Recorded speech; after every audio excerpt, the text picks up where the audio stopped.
Let's talk herd.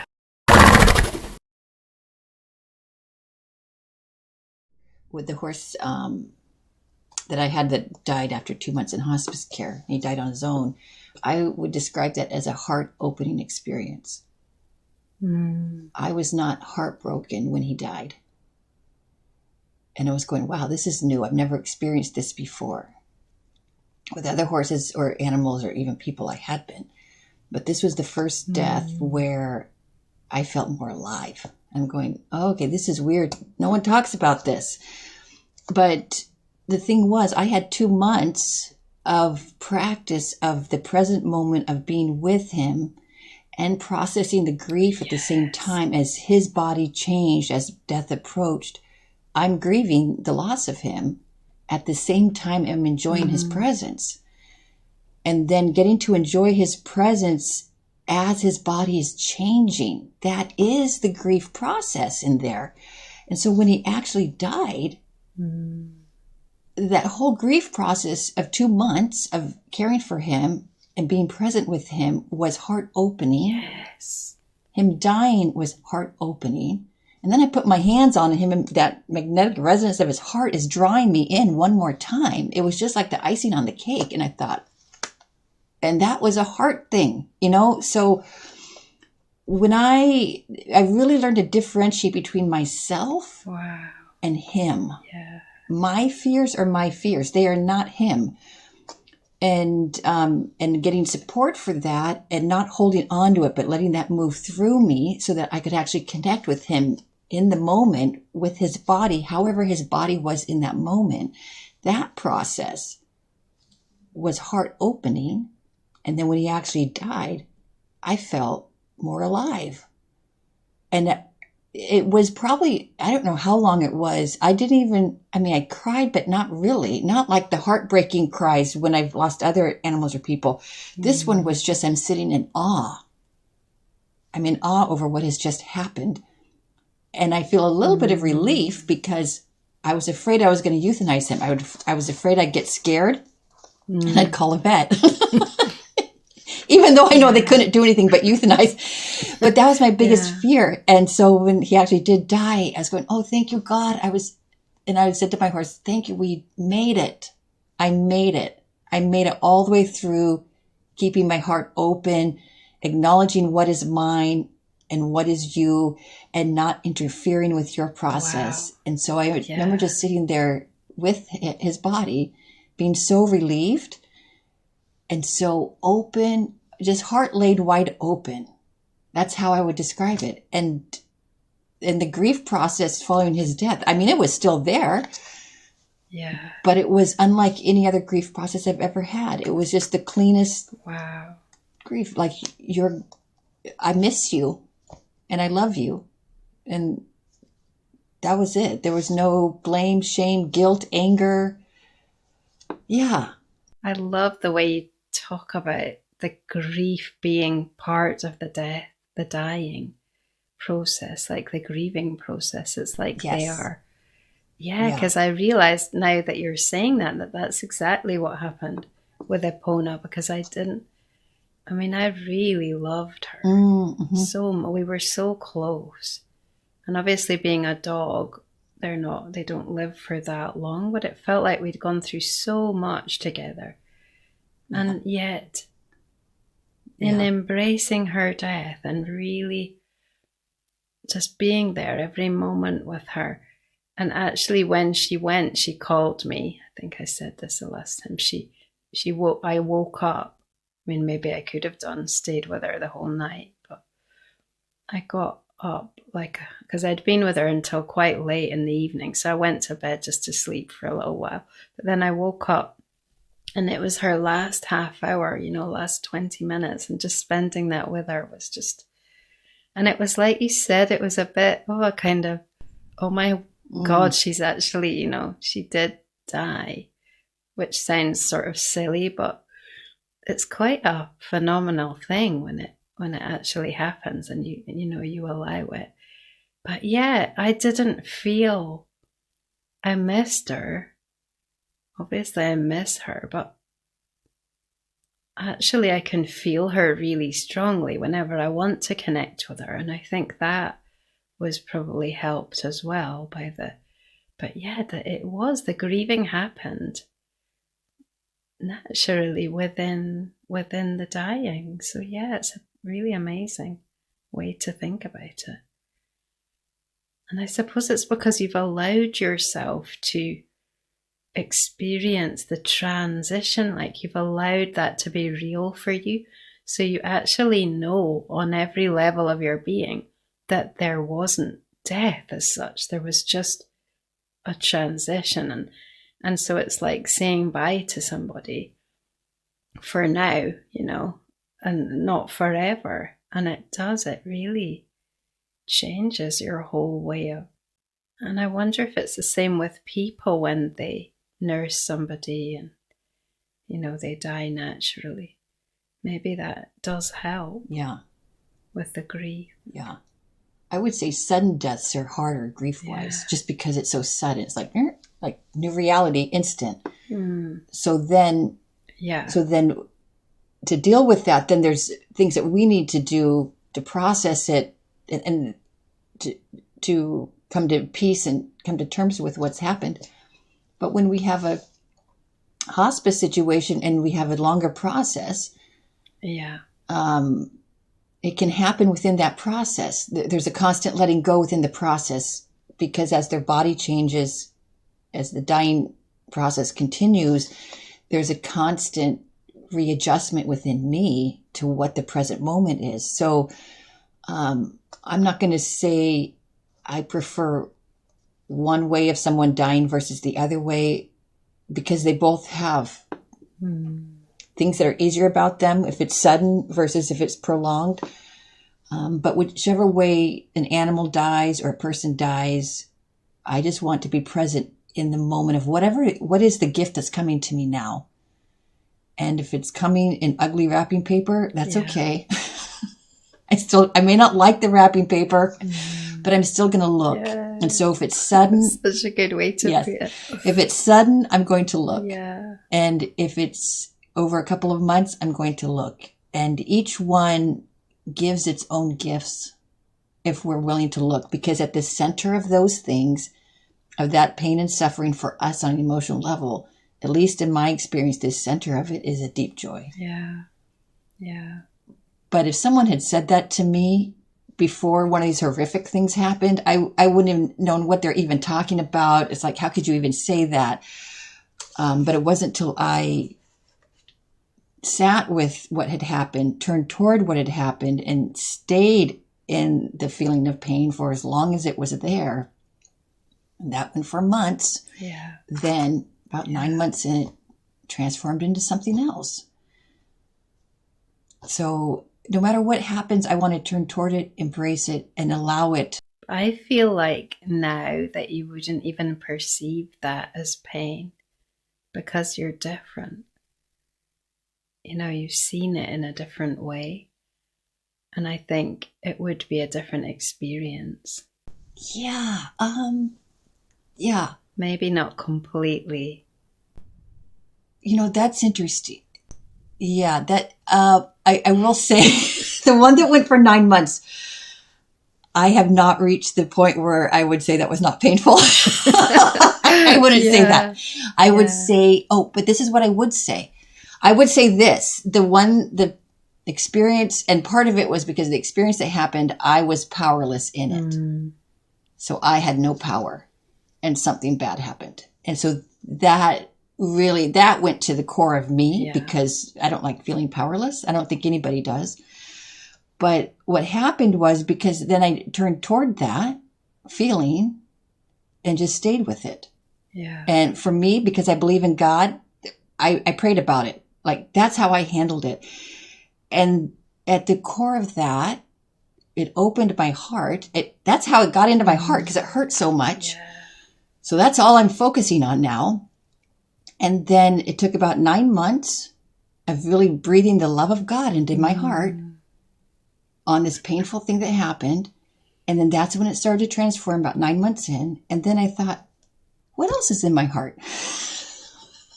Yeah. So then I go, is there other stuff in here I haven't turned toward and faced? So I started going on exploration. And then for me, I only do this with the love of God. And so it just became an exploration and it has not stopped.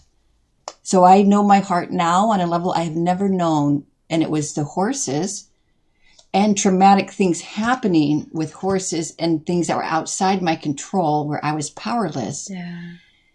That hurt me so much that's what cracked it open. Yeah. And then for me to be able to handle that love of God, I don't know how else, for me, that's how I do it. And then the love of God surpasses everything. And that's what's been healing to me. And then I just go, oh, hey, I can be in my heart the whole time. I can let the love of God in my heart and radiate that out to everyone around me, even people who drive me crazy. I can still do that. And so that's sort of what has happened. And it came from feeling pain. Feeling pain is what opened my heart. Yeah. To be more loving. Yeah. And not just me and my head and what I can think about and do and here's what's right and wrong, but no, on a feeling level, the essence of who am I? It's the love of God in me. And then I'm the conduit. I get to be the conduit in this world. And so that's the practice. I'm not perfect. No human being, and not all days are good. But I keep coming back to, okay, wait, I want to let God love me. If I let God love me and actually believe that, okay, now I have a foundation from which to let that go through me out into the world. And it was the horses, God's creation in the horses, that reached me.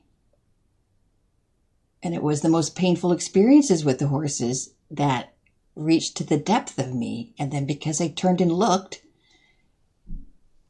this whole other thing came forth. And now it's like, wow, this is, you know, this is what it means to be alive, embracing all parts of our embodied experience, the painful things and the things that are joyful, and then just expanding both sides of that, from the painful to the non-painful, to the blissful things, just expanding that. And what is my capacity to handle all of that? And to still let God love me. And then in that, love goes out into the world. And then that's what changes everything. Yeah. And to also, I think a really important thing you said there was that you had all this pain about something that you couldn't control. And I think for me, that's been a real root transformation, that accepting that actually we can't control. Like, it's not, in a way, it's about changing it around and allowing the source to come through, like you say, with open heart. But not, I think that when we want to control and when we want it to be what we feel is right from our human, smaller perspective, then I think what that does is it actually creates pain. It is painful, but the pain is because we're not allowing our heart to be open and we're not allowing the source to come through. Yes. So when we are a channel for what is and for the greater, like God, that sounds religious, but it's not at all religious. It's a deeply spiritual, vast truth. I think that when we can let that come through us, it's like there is no pain. Because I really believe that the pain is the resistance that we feel. It's like the kind of, however you want to, it's like a sort of form of guilt or feeling futile, or feeling all these kind of things that we can only feel when we're blocked, when we're not. So it was such a beautiful experience, because you were turning it all around, and you were becoming God. Like you were, just letting that source be the reality and not the pain be the reality, which is real, I think, kind of what we're here for ultimately.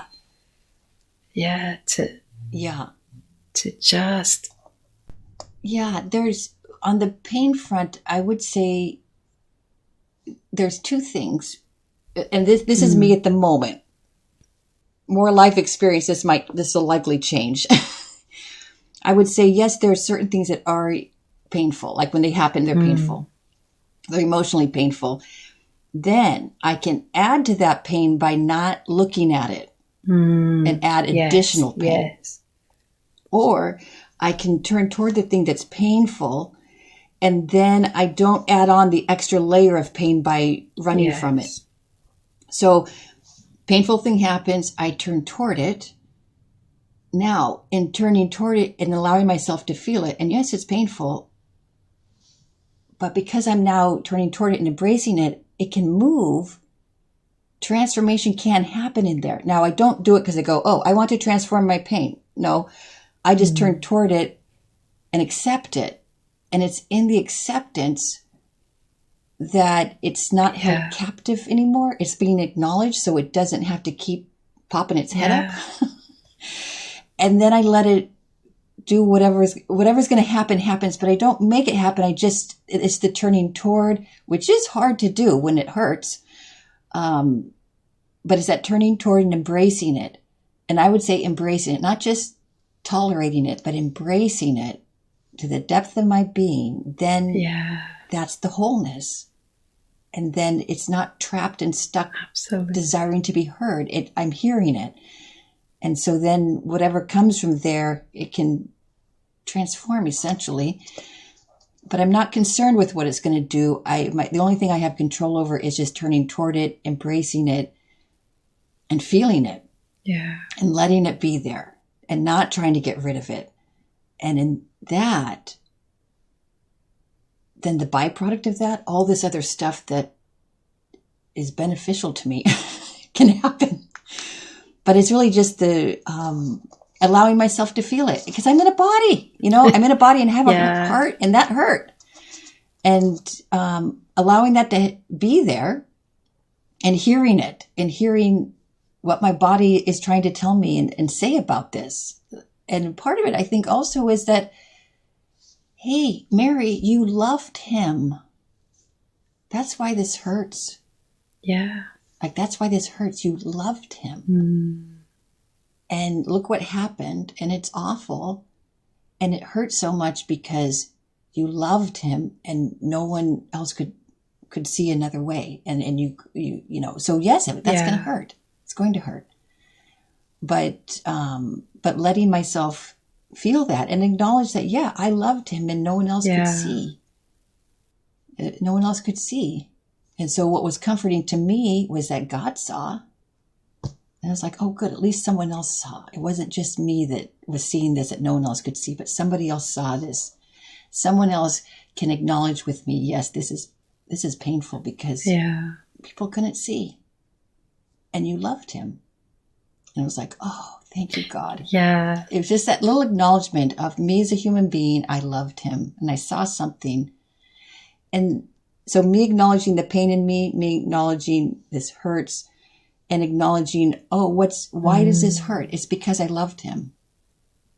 Oh, and no one else could see what was happening. And then that's was incredibly sad to me. And, but just that acknowledgement is what really helped me come to peace with it. And I don't still feel pain over that scenario.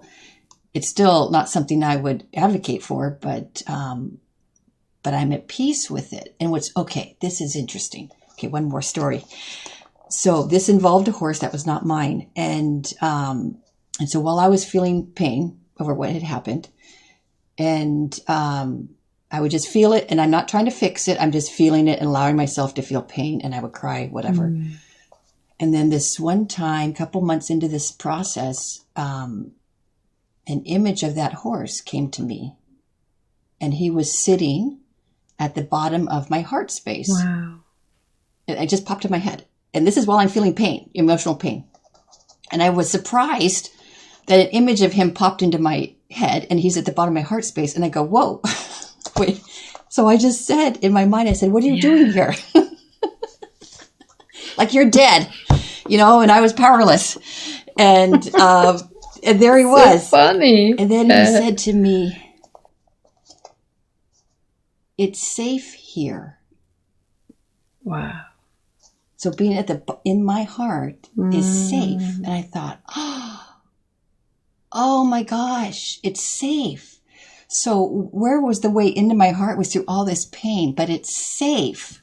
And so for me, it was just such a moving experience. It was like, oh, my heart is safe. The fact that I'm feeling pain is safe on an emotional level, because that's the depth of who I am. And where was he? In my heart. Because it's safe. And how did I find him there? Because I was willing to turn toward the pain I felt in my heart. Yeah. Because I loved him. And then lo and behold, there he was. And so it was like, oh my gosh. And for me, it was like, I'm safe. Like, when I'm in my heart, I'm safe. Yeah. And that, for me, that's where God is. God loves me. Like, I'm in the heart of God. And that's where the horse was. I had no idea he was going to pop in there. Wow.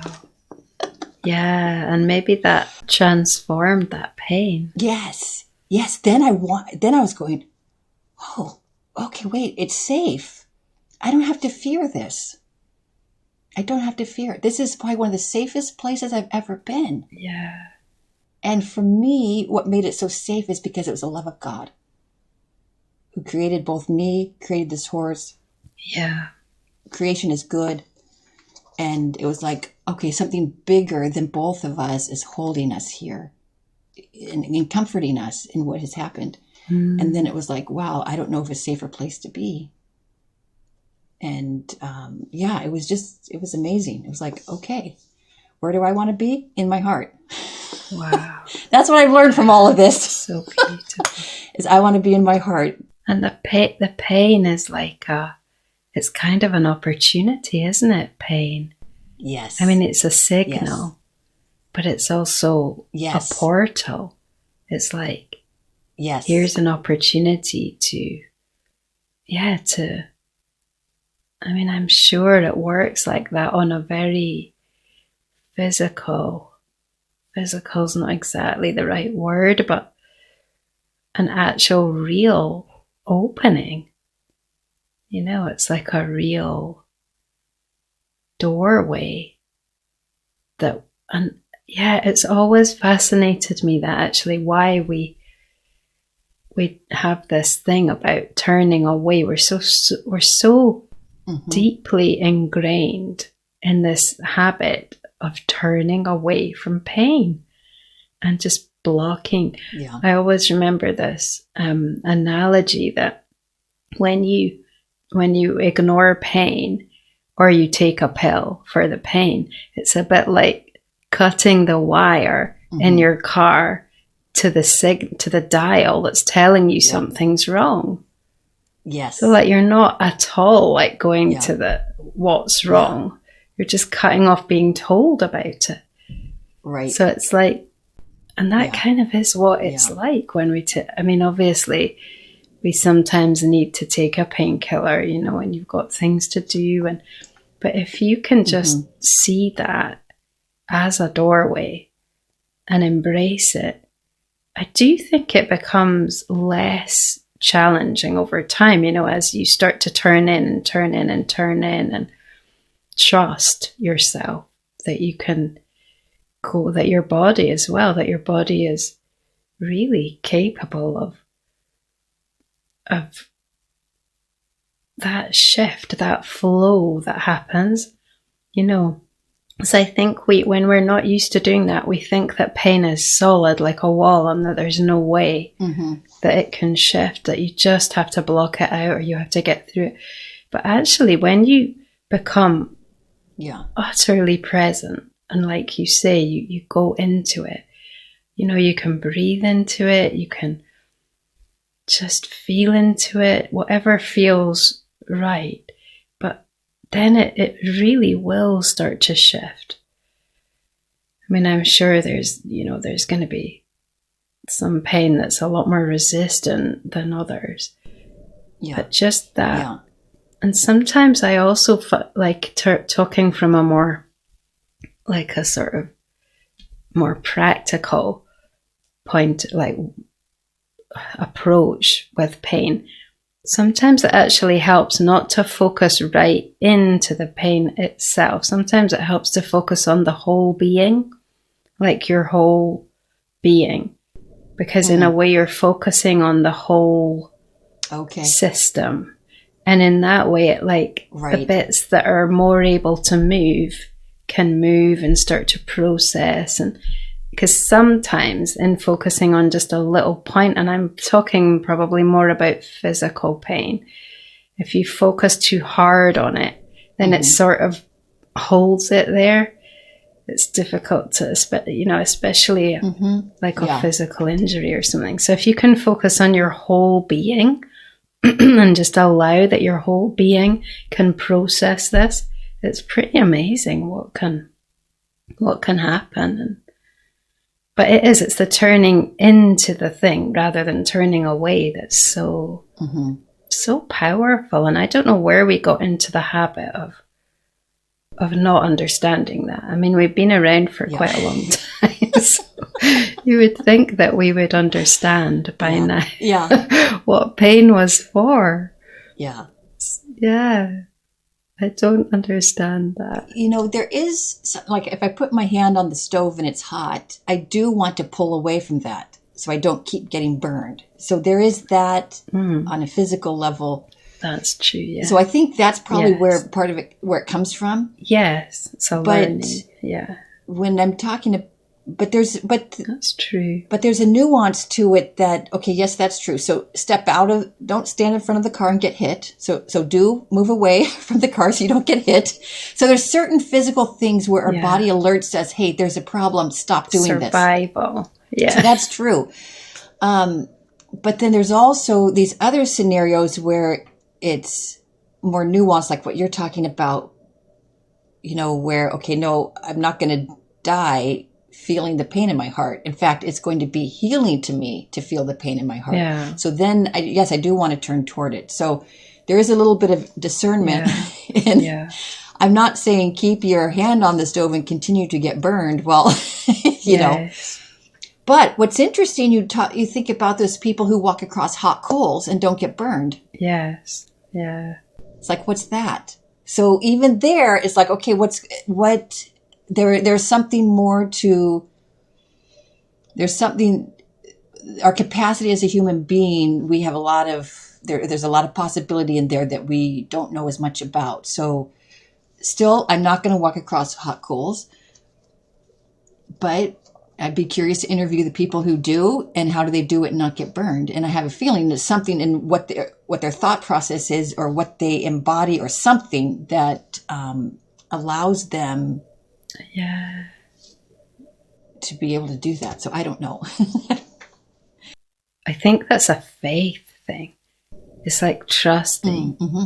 And I think when you create so much faith that you're supported and that you're embraced and that you're loved and that you really are unharmable, that just becomes on all levels, like even physically.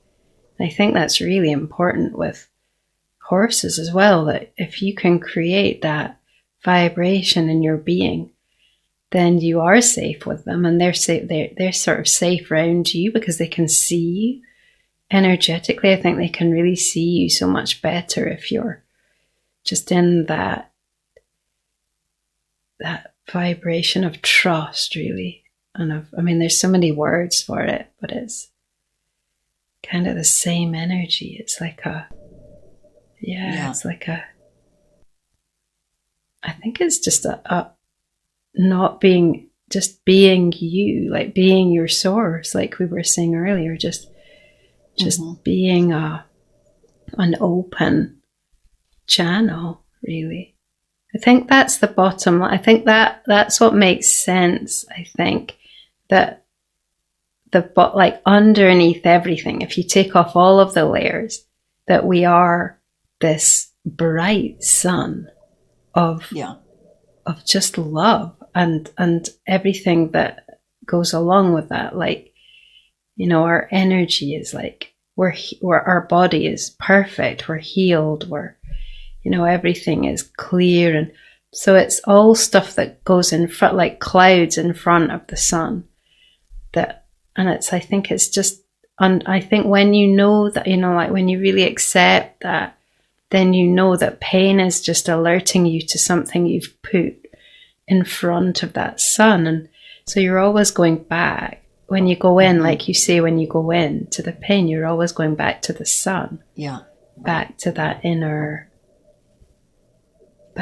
truth, really. So it's just, I think, just knowing that, you know, knowing that the fundamental you is perfection.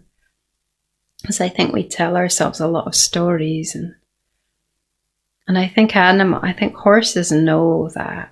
Yeah. You know, they just know that. Yeah. That's why it's so nice to be around them, because they just know that, and they just help you to know that, because you can just absorb that from them. And maybe when they're dying, it becomes even clearer, because it starts to amplify. So let me just share this one story. So at the beginning, when you talked about the expansiveness of dying and the spirit expands, I knew someone who was a hospice nurse, and there were a set of twins, and one of them was dying. And I can't remember all the scenario, but basically her sister, who was not dying, was holding her at the moment of death. Okay. And her final words were, "I'm everywhere." And then she died right there. Wow. Yeah. So there was this expanse. So her experience moments before she actually died was, "I'm everywhere." Like the expansiveness just went out from her, and then she died in her sister's arms. And it was like, wow. So that expansiveness just being, when the spirit leaves the body, I don't know what words to put on that, but that, but that sort of resonated with me when you talked about the expansiveness once the spirit leaves the body at death. It's it's not contained anymore, I suppose. It's just, It interests me that people, because I always thought that maybe when we leave, we do just go back into the ocean of energy. But then I heard Eckhart Tolle saying that there is like a thumbprint, like a kind of footprint. I can't remember the exact word that he used, but there's like a sort of footprint that is your personality that stays. You know, it still exists. So, and that makes sense of, you know, when people talk about how we do keep, you know, we stay as a being and we continue on, and you know, but I think it is a lot more flexible than we imagine. You know, like maybe our soul is in two different places at one time, or there's only a bit of our soul here, and you know, I think and maybe we are like two people as one soul, or I don't know. I think there's a lot that we don't understand. Yeah.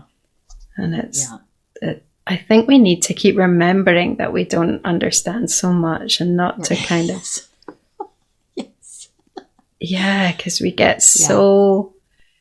Like, I think it's an ego thing that your mind always tries to reduce everything and make you feel like, because we've been, you know, because something's a tradition, that it's set in stone and that there's no other way.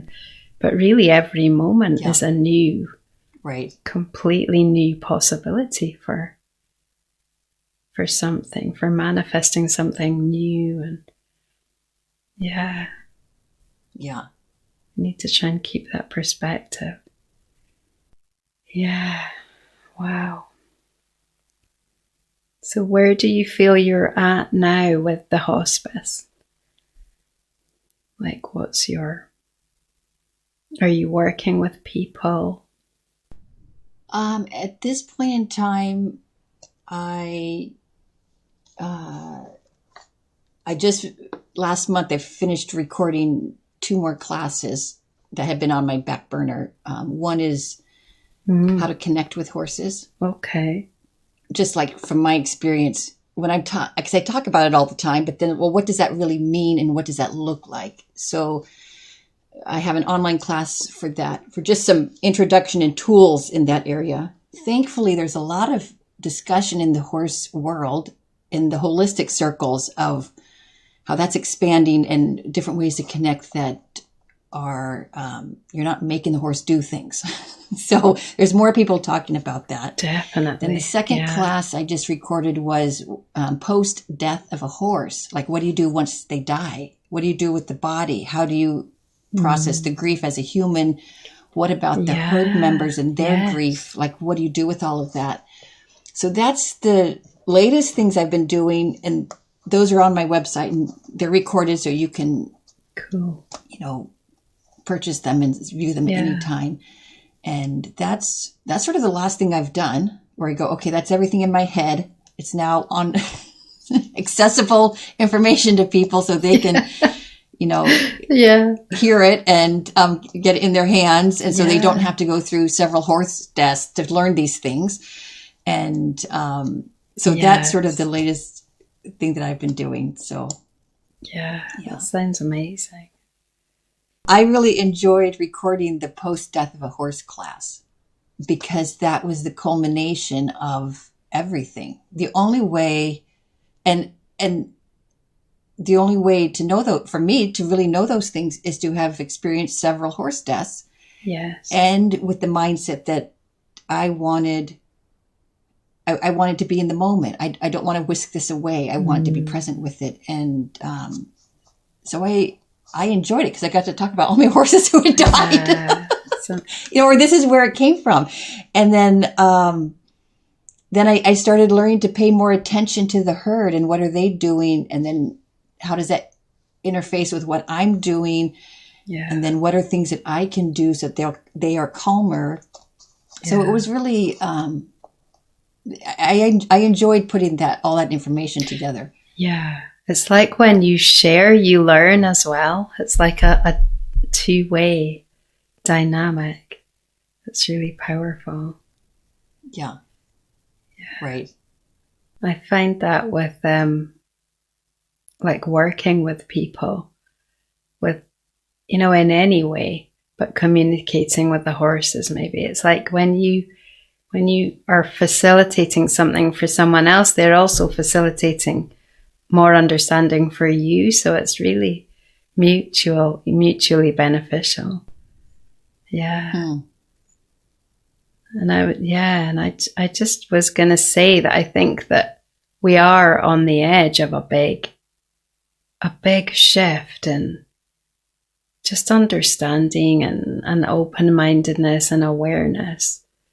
And that it is just gonna, sweep like a big wave. At the moment, it feels quite, it could feel quite stuck if you let it feel that way, because there's just, it seems like the mainstream isn't really changing, like the mainstream opinions aren't really changing. But I think there's a groundswell that's happening, and I think, it's definitely.